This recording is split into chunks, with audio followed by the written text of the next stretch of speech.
Hey guys, John Polemy here, Actionable Intelligence. Today is Saturday, September 23rd, and this is the weekly market update.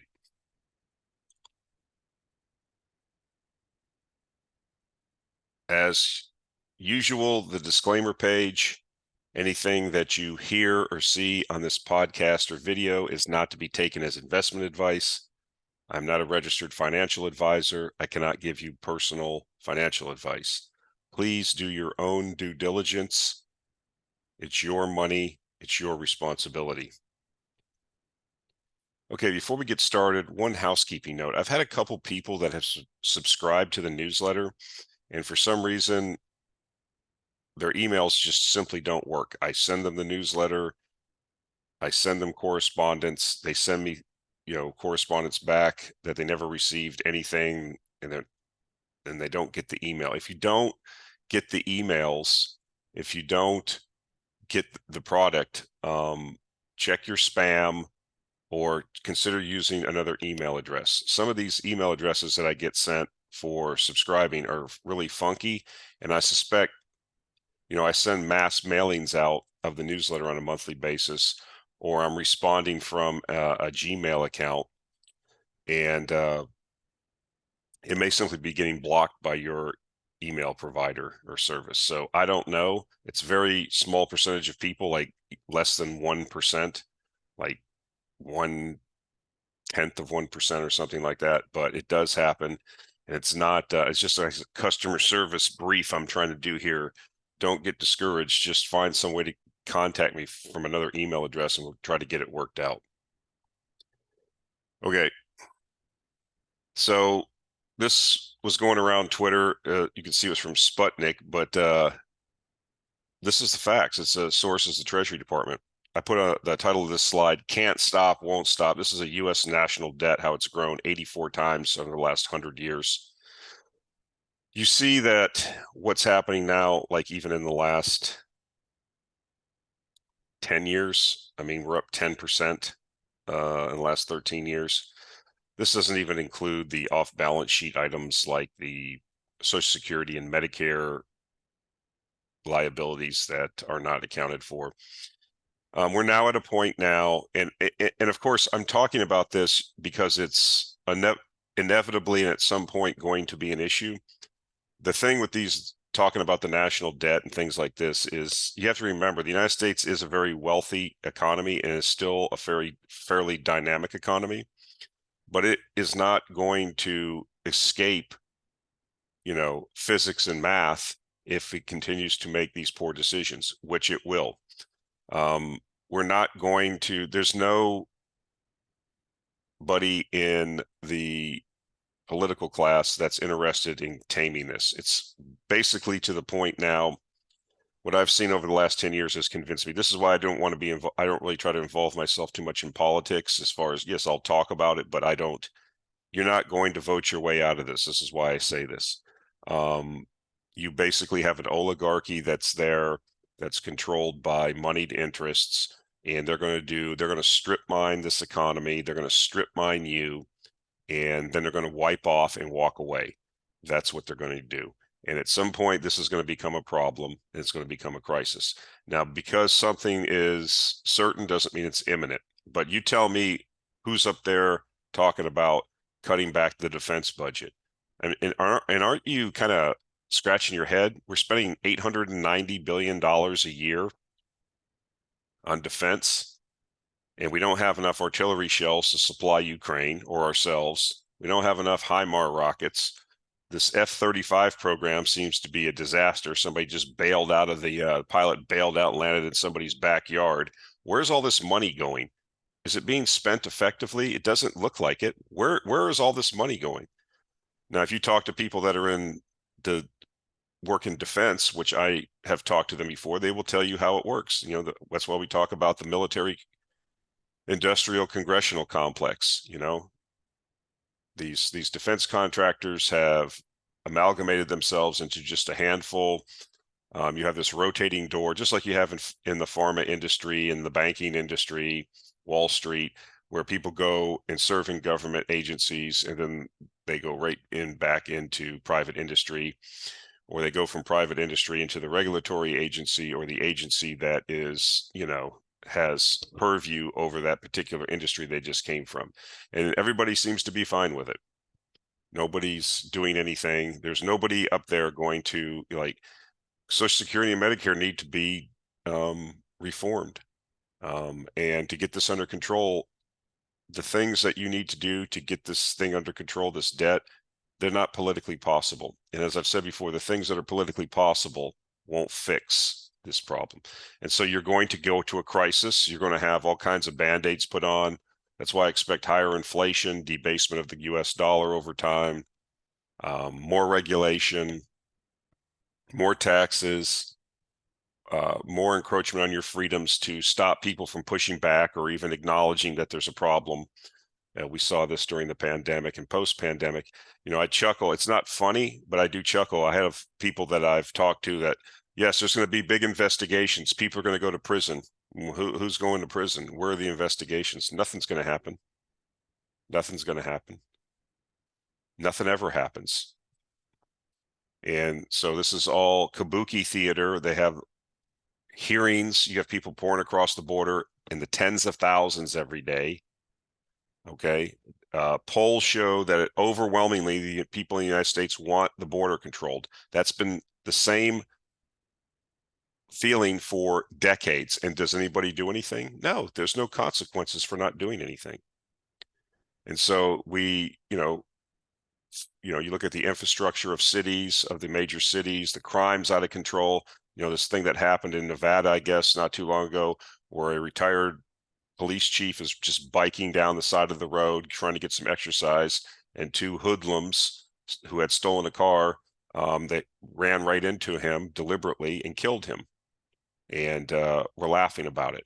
And then when the cops got him, allegedly one of them said, "It doesn't matter, I'll be out in 30 days, I'm a juvenile." So we just have an out of control, I'm not going to go too far into this, we just have a sick, morally corrupt society. It's not the politicians or bureaucrats' fault that they are who they are. It's the people. The people allow it. As they walked out of the Constitutional Congress, somebody shouted from the crowd, "What have you done in there?" It was a woman to Ben Franklin answered. I believe it was Ben Franklin. "We've created a republic, ma'am, if you can keep it." Well, we're not going to keep it. And so we have a lot of things going on, and when you see something going exponential like this, when we talk about stocks, it usually ends badly. I don't think, we know the history of various empires throughout the world. This is one of the major factors that brings them down, is these high and growing debt levels and the corruption and just the moral decay of the people. So that's it. Again, just because it's certain doesn't mean it's imminent. Is it actionable? Well, I think, if you think that they're going to get this under control, or if it's not, some people think a large part of the people think that this isn't a problem, but it will be. So I wanted to point this out. This is from Jesse Felder. Again, I encourage you, he sends out this weekly email with like 5 or 6 major themes, tidbits like this. They're very useful. It's free. You should subscribe to it. He points out here, American workers are striking at a pace not seen in nearly a quarter century. You see the workday stoppages, and what is this because of? Well, it's because of the cost of living. It's because the inflation from the lockdowns that were created and the intervention of the government into the economy, and creating the inflation that they created, has caused people to struggle. And so people are going to band together. They're going to do what they got to do. Okay. I used to be in a bargaining unit, and when I was in it, it was very weak. People didn't want to talk about any of these things. They just don't make waves. People didn't even like to grieve contract violations, like for overtime stuff. They just were a little bit passive. Well, we're seeing that change now because people are getting radical because they see themselves falling behind. And so if they do have the collective bargaining options, they're exercising. You saw the recent raises that UPS drivers got. I think wages and benefits is equal to like $170,000 a year. You see what the UAW is doing. We've seen other labor actions, okay, and we're going to see more because people are upset. This was caused by the government. This was caused by the people. I find it fascinating. We look to these people to solve the problem that they created. What they need to do, and I've talked about this before, what they need to do is just stop doing, but that's not how it works. Boobus Americanus, the population, has been trained all through their government schooling that they've been indoctrinated, that, if something's not the way it should be, somebody in government needs to do something instead of looking at it and saying, what's the root cause? When we do machinery maintenance and plant operations, we have equipment that fails sometimes. We could have a fire in a piece of electrical equipment, a wreck in a steam turbine, what have you. And before we, as part of the process of repairing things and getting back online, we do root cause analysis.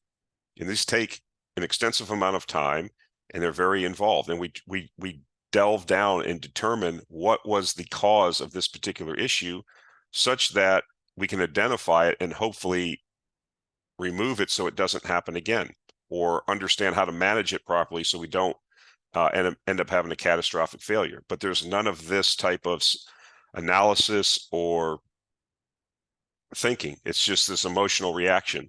Well, this is wrong. Somebody needs to do something. Somebody ought to pass a law. You've heard all these canards or these statements. And so you're going to see more of this. And this ties into wealth inequality. The upper 0.1% of the population, the masters of the universe, I call them. I don't say that as a compliment. I'm saying this as sarcastically. The pointy shoes, what have you.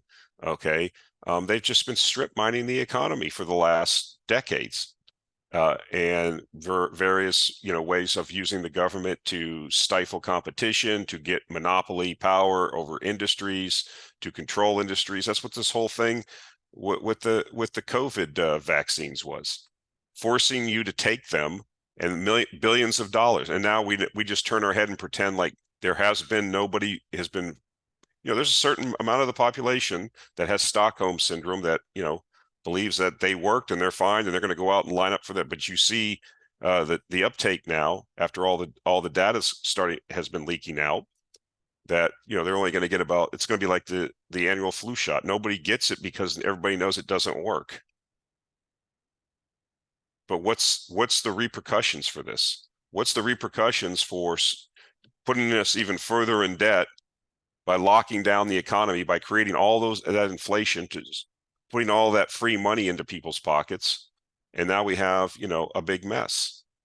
And then so people are looking to, well, we're going to either vote for Mr. Trump or Mr. Biden, and somehow they're going to magically come down and kiss my life. I mean, I've said it before, that's beyond naive. Direct action, like by labor, that will help. It's going to raise prices, though. I guarantee you that. Okay. You stopping consuming the media. How many of you listening to this agree with a lot of the things that I say, or disappointed in the way things are going, but are going to run right over as soon as you get off here and stream for 8 hours straight some show off of Netflix? Turn all that stuff off. Take the money away from them. That's what they care about. If you starve the beast, and then just live the best you can individually. That's the best you can do. You're not going to vote your way out of this. Nobody's going to pick up a rifle and go there and have a revolution. Revolutionaries get put against the wall and shot. And so, this is going to have to play out. There's going to have to be people that pick up the pieces after this empire falls apart. And, but there's things that can be done. I mean, this is going to lead, I don't know how these strikes will end up, or what kind of labor agreement, or how far, or if the automobile companies will be affected, that they go out of business, or who knows what.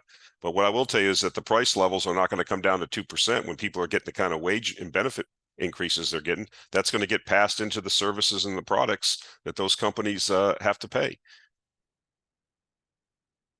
So you're going to pay. And so the consequence of this is going to be higher inflation for longer. This is what we saw in the late 60s, early 70s. Same playbook is playing out.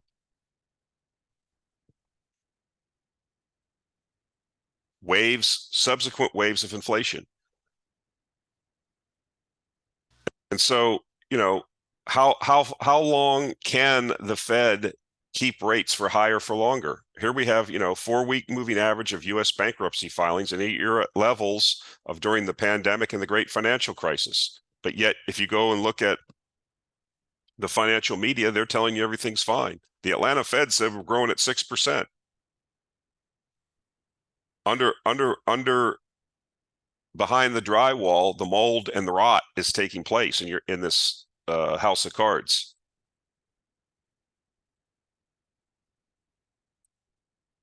Here you have mortgage rates now up to the highest level since December 2000, 23-year highs. Who's buying a house? People can't afford to buy houses. People are upset. Is this positive?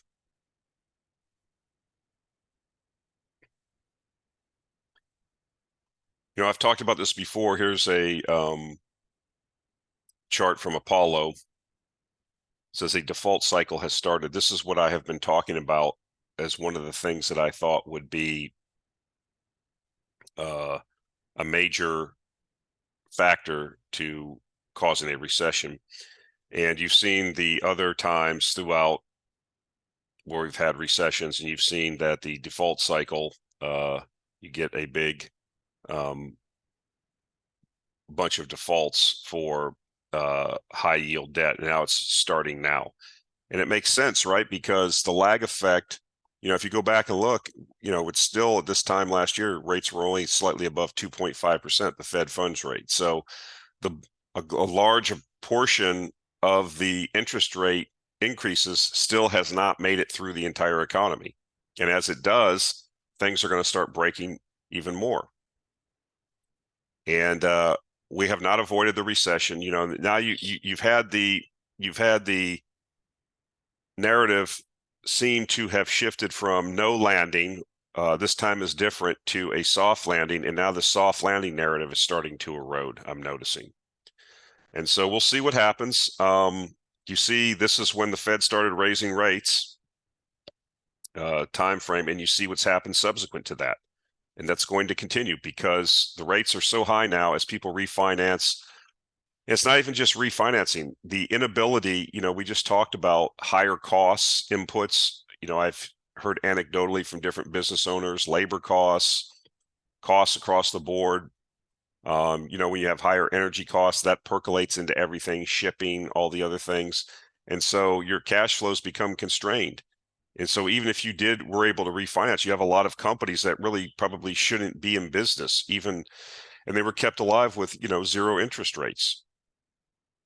And so as the economy, begins to struggle, which it is struggling in certain sectors, now the defaults are starting to climb. I think this is going to be possibly, unless the Fed reverses course rather rapidly, could be similar to what we saw back here in the great financial crisis, which I think if you go back and look at some of the bonds that you could have bought were tremendous values where you were getting yields to maturity 20, 30, 40%. Because we've talked about this before, how the baby gets thrown out with the bathwater and how liquidity dries up and how these prices for these bonds can collapse, even ones that are issued by viable enterprises. So we'll see how this plays out. This seems to be the beginning. You see from previous history, when it starts going like this upwards, it usually goes to whatever its apogee is. We have not reached that point yet. So I saw an email from Bison Interests. They do a lot of work on their energy hedge fund or investment fund, and they were making the case that maybe they're basically investors in oil, and so they put forward a couple of charts and comments about oil pricing, oil demand, and is this recession potentially going to get short-circuited? We're not really going to see a recession. This is one of the charts they show. This is Bank of America Global Fund Manager Survey, you see the net percent saying recession likely, looks to be peaking, improved balance sheets. You've seen what's happened in the past, the great financial crisis and the pandemic induced recession. So I'm not sure if this is the case. I'm not sure that this takes into account the fact that the federal government injected trillions of dollars into the economy while the Federal Reserve is raising rates. So I think we do in fact have a bifurcated economy. We do have manufacturing looks to be in a recession. Housing's frozen, but we do have a tight labor market. The whole pandemic kind of cattywampus the labor market. There's not enough labor, so labor costs are high. Jobs are plentiful, so people make the argument, well, if jobs are plentiful, people have a consumer spending, and we should be okay. But I don't necessarily agree with that. And I think oil prices have the potential to go higher, and I'll talk about that. But this is, you want to look at both sides of the coin. You don't want to just become your feet cemented into one bias. We have conflicting data all over the place. This is part of the problem.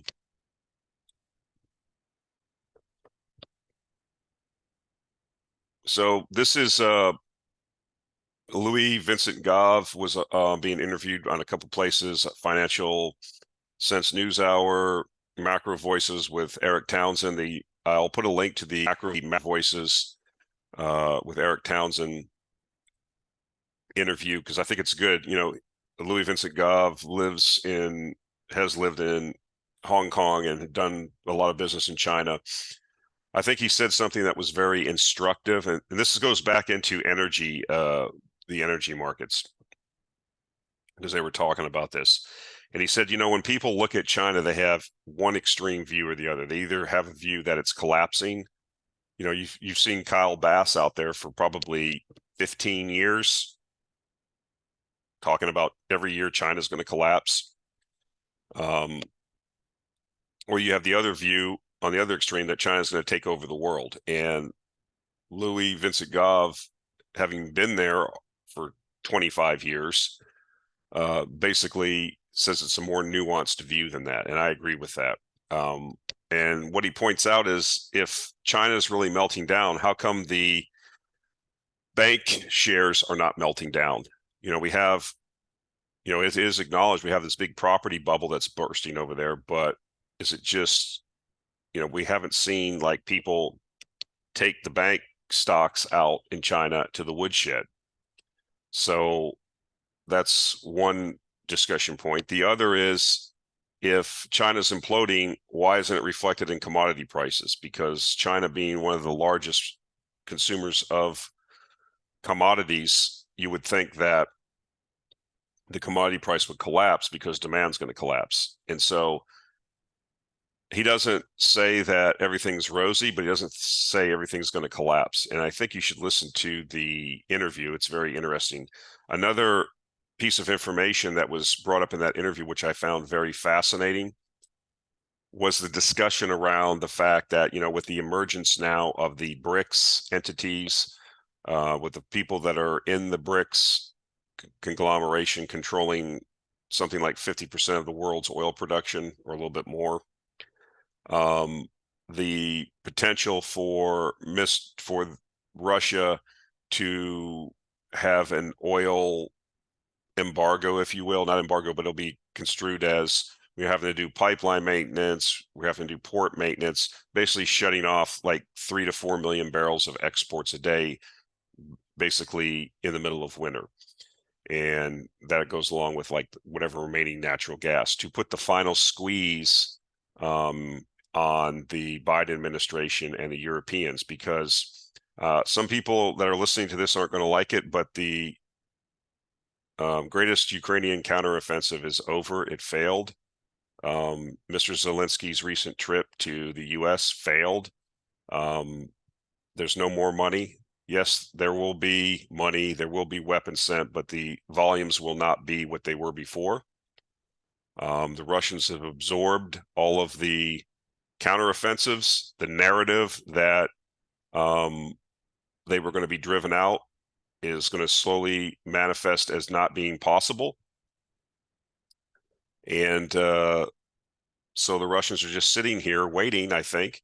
And the thesis, the potential thesis is now to use energy as the final leverage point to bring the West to negotiations. Right now, there's no appetite to negotiate. There's this ridiculous notion that the West and the Ukraine's going to freeze the conflict in some type of North Korea, South Korea type situation. Nobody seems to have asked the Russians if they're interested in that. They've already said they're not going to do that. And so it would be interesting to see. And they put like Vincent Gov and Eric Townsend were putting something like a 50% plus chance that something like this would happen. You know, if you have oil prices at 150, you know, if Russia was to secure its exports for some period of time, and oil prices went to 150 barrels, $150 a barrel or higher, that's pretty much going to tank the political prospects for Mr. Biden and several of the European people that are coming up for re-election. So, yeah, this is going to be interesting going forward. And there's a lot of, again, plates in the air, as I've said before. That's why it's just hard to analyze. What do I think about that potential thesis? Anything's possible at this point. Anything's possible. Whether people in the U.S. or Europe acknowledge it, the West is basically at war with Russia, the totality of the West, if you will, NATO. That's how the Russians perceive it. I find it interesting. One of the things I was taught during my tenure as a labor official when I was a bargaining unit chairman and a steward is negotiation tactics, how you negotiate, and how in order to get a successful negotiation with an adversarial partner, you have to be willing to concede points. You have to be willing to see the other person's perspective. You have to understand what's motivating them. This is like 101 stuff, and we're not doing that. Okay, we're still in this view of like it's 1992 or something, post Cold War, that we won, and we just can dictate terms. And I think we're going to be sorely disappointed that we can't dictate terms anymore. So I don't want to keep going on that. I'm just throwing it out there as what some folks were talking about. I'll put a link to the podcast. I think it was instructive for several reasons. But that's one of that's a thesis that was put forward, and I don't necessarily disagree with that. And I think that would just throw the entire West for a loop. And you know, how, especially with what's going on with the cost of living, the inflation, you know, people that are, you know, your adversary looks at that, they control. You see what the Saudis have already done just with their unilateral, you know, 1 million barrel a day cut, and then the OPEC plus cuts, voluntary cuts. You see what's happened to the oil price already. And so if you were able to compound that, you know, and if the Russians unilaterally did that for like a month or so, or 2 months, would the Saudis and the UAE just reverse everything? I don't think so. MBS has no particular liking for the United States or the Mr. Biden in particular. And I think he would like to damage him politically and maybe lay the carpet for a, you know, Trump administration, which he did get along with. So we'll see what happens. Interesting times for sure. And again, another reason why you have to kind of keep up on stuff, because again, it's all about what are the potential risks, what are the potential things that could happen, and then assigning probabilities to them. The probability of something like I just outlined is not necessarily zero. So we just have to look and see what we think is going to happen. I remain bullish on energy, long term, medium term. Anything can happen in the short term being 3 to 6 months. I have no idea what will happen. Medium term being year to 18 months, and longer term 3 to 5 years. The bottom line is we have not invested enough money. We're still not investing enough money. Oil and fossil fuels are not going away. The demand for them is going up from the global South and global East and Africa and South America. And it doesn't matter. Every barrel that you don't consume in the West will be consumed by the East and the global South. So again, if I'm showing this on this YouTube video, I'm sure that the Russians and Saudis and Iranians are all looking at this too. So they see that crude oil inventories have fallen to multi-year lows.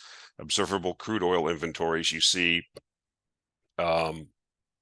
basically going at least back to the pre-pandemic, we're below all those levels and continuing to decrease. You saw probably the various analysts that were out talking about the potential in the fourth quarter to see 3 million barrel per day draws on inventory, unless the Saudis and the OPEC Plus reverses their cuts, which they said they're not going to do through the end of the year. So please keep that in mind. I mean, this is setting up for a potential for the scenario that I outlined earlier. Okay, so this happened this week. This was really good. I'll put a link to this. These guys recorded this. This is the offshore drilling roundtable with a bunch of like top-notch people that know what they're talking about. I'm not going to go into it. I just wanted to point this out that it's available. Again, I remain extremely bullish. I have been extremely bullish for some time on offshore oil exploration and the service companies that provide those services. You've heard me speak about it before. These guys get into it even deeper.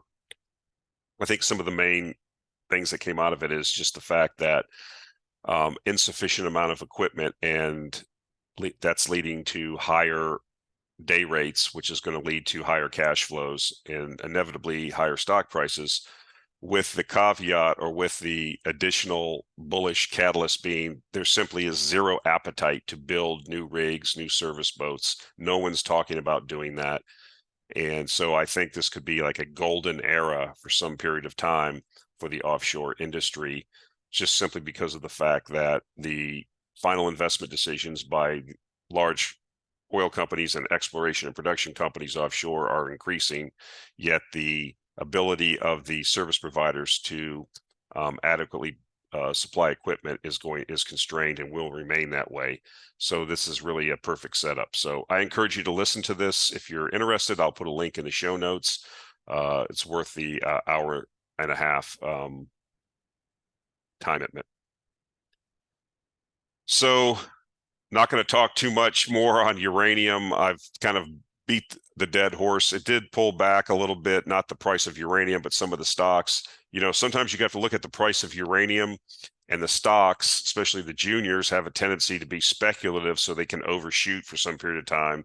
There was a little bit of a pullback, but not in the price of uranium. So now we have the ask at $70 a pound. I think this is even old information. I think I saw another similar chart on Twitter, and it was 71. So we're definitely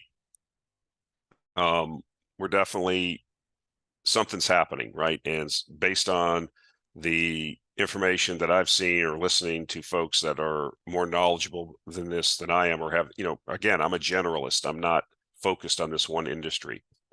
But there simply isn't any supply around, is what it sounds like. And that's, the Sprott Uranium Trust was raising all kinds of money this last week, and I think they only bought 100,000 pounds.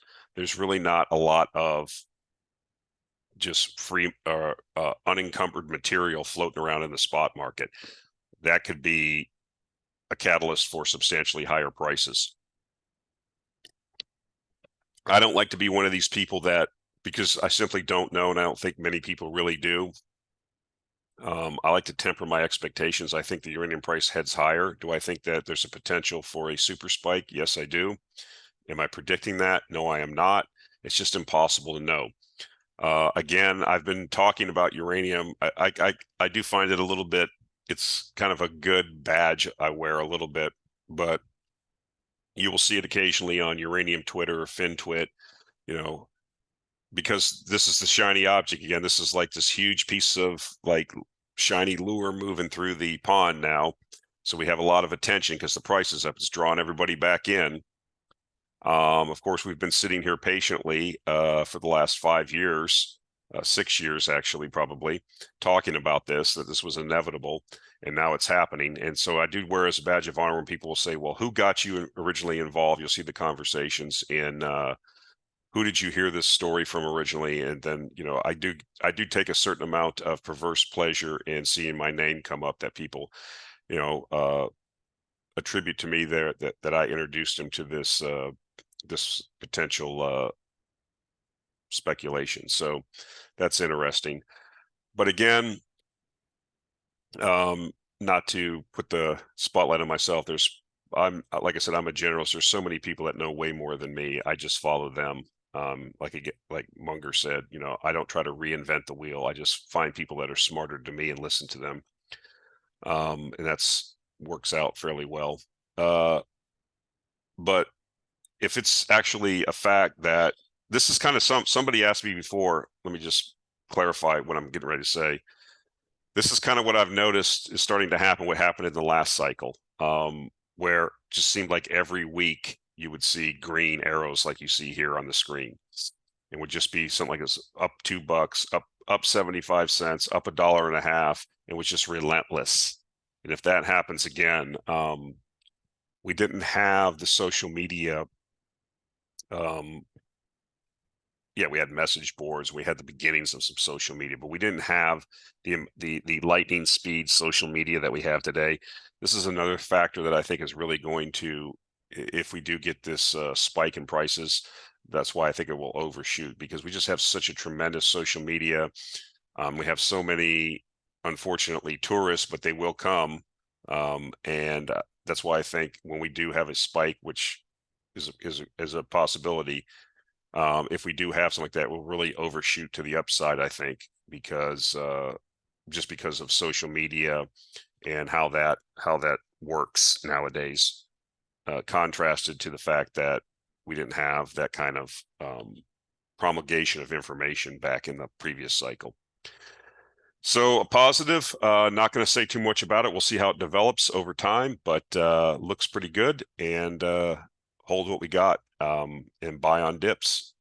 Again, one thing I do want to mention about uranium stocks, I didn't put a slide. I was going to put a slide together. I forgot to. Remember, guys, people, gals, most of these junior companies have no revenue. They have really no prospects. They have a name. They may have a piece of dirt somewhere that somebody did some previous exploration on.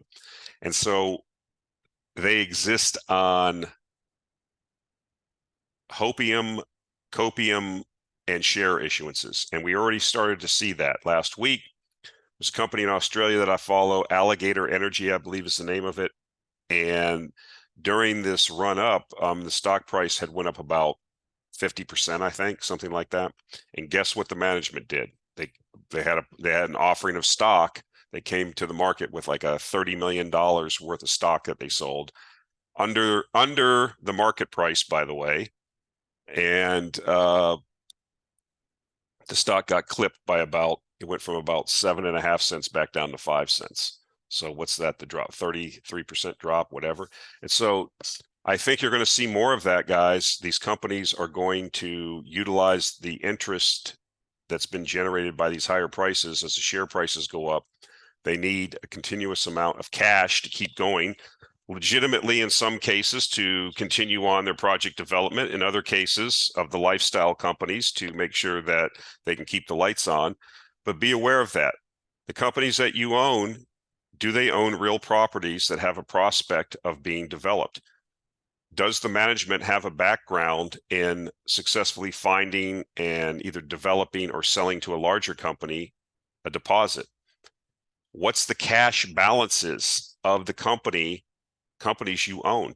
What's their cash burn? Are they burning through the cash? What do they spend their money on? How big are the salaries of the company? Are they putting it back in the ground and trying to or advance a feasibility study or do something with the money instead of going to conferences, flying first class? And what are they doing with your money? Okay, and understand that if somebody comes with, there's going to be an incentive to do this, because when they have a saying, I've said this before, guys, when the ducks in Vancouver and to a certain extent Toronto in the resource stock sector, The brokers have a saying: when the ducks quack, feed them. Retail are the ducks. So when the tourists show up, you know, in any tourist trap, you pay tourists that aren't locals and don't know what's going on. Guess what? They pay more than the locals. They get ripped off. So be cognizant of this, guys. This is a business. This is, you know, there are a lot of legitimate companies. There are companies that should issue stock. They do have a legitimate prospect, and they are trying to advance a project. But there are a lot of companies that are just out there, been talking the same game, and they issue shares, and it's just, you know, a nonstop carnival of pumping. And when they issue shares, that's dilution. Okay. And if you own a set amount of shares, you now own less of the company. And if you dilute sufficiently, it's not, you know, even if they were able to sell the project, you know, how many shares do you need out there? Where your little 1,000 shares of Uranium XYZ company gets diluted into nothing. So be aware of that. Know what you own. This is another reason why I think for most people that are generalists, you probably should just focus on the ETFs. You have the Sprott URNM, then you also have the Junior Trust. Just invest in juniors, and that kind of gives you the diversification. You'll get more of a bang for your buck in a uranium bull market, but you won't be waking up one morning with the 2 or 3 companies that you hold, and you know, one of them says they're going to issue all these shares because they, you know, they're going to make hay while the sun's shining, and then, you know, you get disappointed. That will still happen in the companies inside of the ETF, but it won't affect the net asset value of the overall ETF as much as it would your little 3 holdings in your brokerage account. Now, does that limit your upside? Yes, it limits your upside. But again, unless you're in this every day and you know this thing like the back of your hand, you probably should, you're a generalist like me, and you should, you know, the time to just blindly buy any uranium name was 5 years ago when they were selling for a nickel a share. Okay. That was like a layup. You could just buy anything that had uranium in their name. But we're past that point now. Now you have to do real research. Companies are actually going to turn some minds on.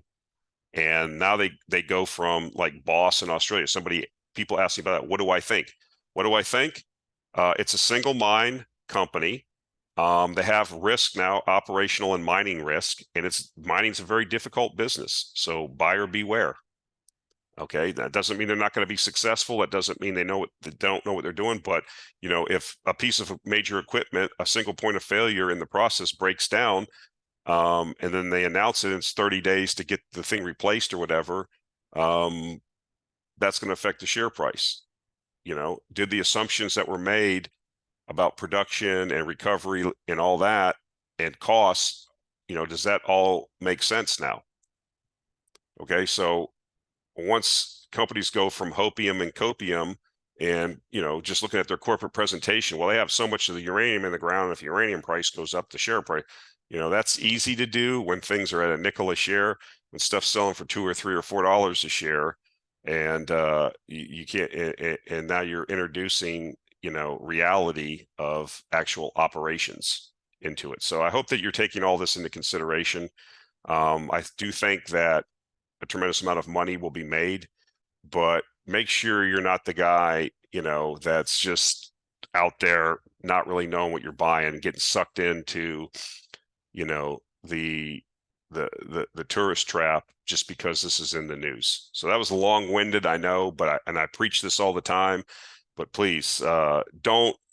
There's going to be people that know the story, understand the fundamentals, and still don't make money in this bull market just because they don't do it correctly. So I wanted to talk about Chile. You know, Chile is about 18 or 20% of the world's copper production. And this is Codelco, which is the state mining company that mines copper. And this is the production by mine, 1960 to 2022. And it's rolling over. It's rolling over. This is part of the reason why I'm bullish on copper. The supply is being constrained. There's plenty of copper in the ground, but we have to find it, we have to develop it, and it's going to be higher cost copper because the easy copper has already been mined. The cheap copper has been mined. And so, again, we talk about this periodically, but I believe that this was part of a presentation that was written up by an outfit. I think it was called the Oregon Group or something like that. So people I follow on Substack, I'll put a link to it's like a 10-page paper about copper supply and demand. I think the paper is like 6 months or 8 months old, but still relevant. You can look at that. It'll be in the show notes. But yeah, I mean, this is common across the entire resource sector. Lack of investment, lack of new development.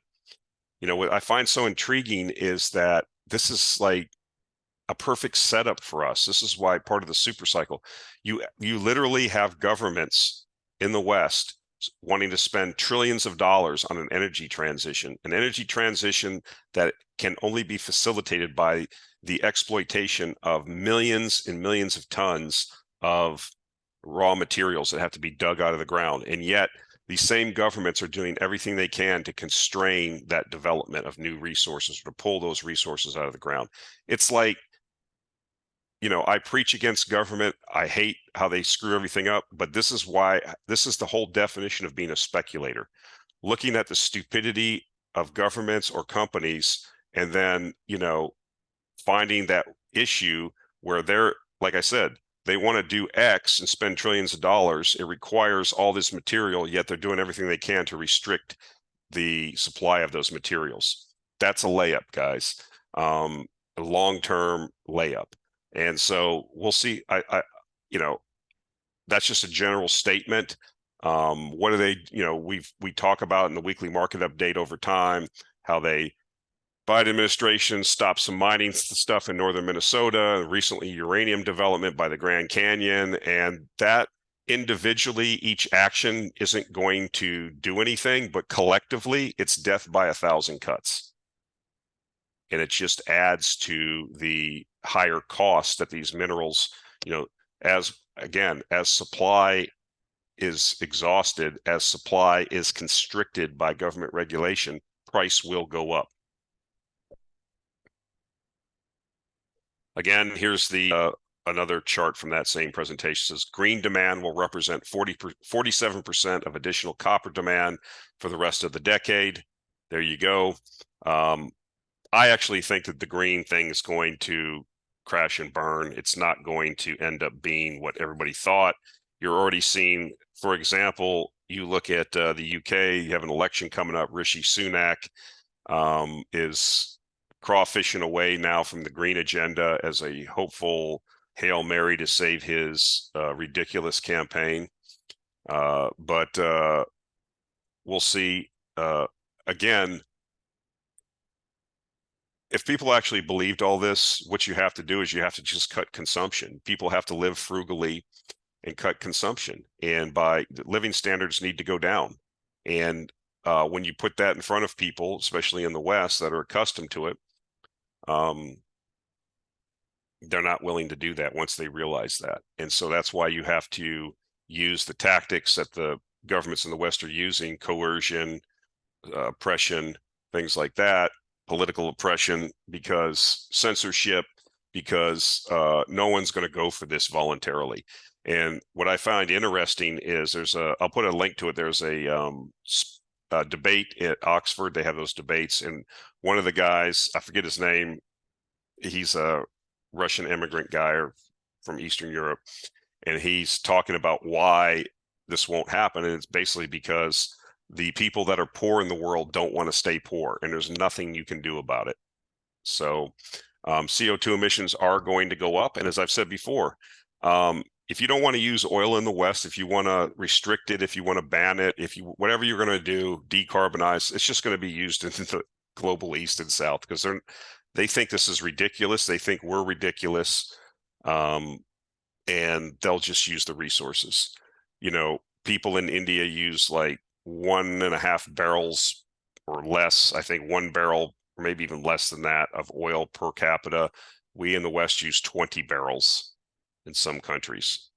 Okay, China's even still at like 5 or 6 barrels. So that's not even talking about Bangladesh, Indonesia, the Philippines. I can go on and on. India, Africa. Africa basically hasn't even started up its S curve yet. So if you don't want to use oil in the West, that's fine. If you want to be poor, that's fine. They'll use it there instead. That's just how it will be, and there's nothing you can do about it. And we'll see how it plays out, but that's my view. All right, guys, that's it for this week. Kind of jumped around a lot. Again, sometimes it's pretty obvious what to talk about every week, and other weeks I have to be a little bit more, dig deeper. But you see, the common theme here, again, which we stick to, is underinvestment and regulatory overreach to restrict the new supply, to restrict mining, to restrict resource extraction is just going to be fuel to the fire to what I think is going to be a commodity super cycle. All right, guys, that's it for this week. Thank you, and appreciate your support on the channel, the likes, the comments. It helps the algorithm. We're growing slowly but surely. This thing has been 5 or 6 years now, and we're over 10,000 subscribers. We get some of the videos are seen by 5,000 to 6,000 people. I hope that we're making an impact. I hope these things are useful for you. I know that people don't agree with everything that I say. I don't agree with everything everybody else says. This is how it should be, but we should be able to talk civilly and try to understand where each party's coming from. That's it for this week. We'll talk to you next week. Thank you.